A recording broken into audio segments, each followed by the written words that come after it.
എൻ്റെ പേര് അനന്യനാണ്. ഞാൻ കരിമംഗലത്തിൽ നിന്നാണ് വരുന്നത്.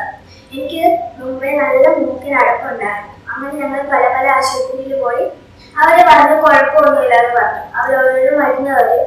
അത് ചെയ്തിട്ട് എനിക്കൊരു കുറവുമില്ലായിരുന്നു. അങ്ങനെയാണ് ഞങ്ങൾ ഈ ഹോസ്പിറ്റലിലോട്ട് വരുന്നത്. അപ്പോൾ പീഡിയാട്രിക്കിനെ കാണിച്ചപ്പോൾ പറഞ്ഞു ENT കാണാൻ. അങ്ങനെയാണ് ഞങ്ങൾ ഡോക്ടർ സനുവിനെ കാണുന്നത്.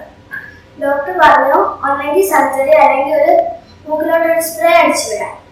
ആ സ്പ്രേ അടിച്ചാലും താൽക്കാലികമായിട്ട് ഒരാശ്വാസം കിട്ടുള്ളൂ. പക്ഷെ സർജറി ആണ് അതിനേക്കാളും നല്ലതെന്ന് പറഞ്ഞു.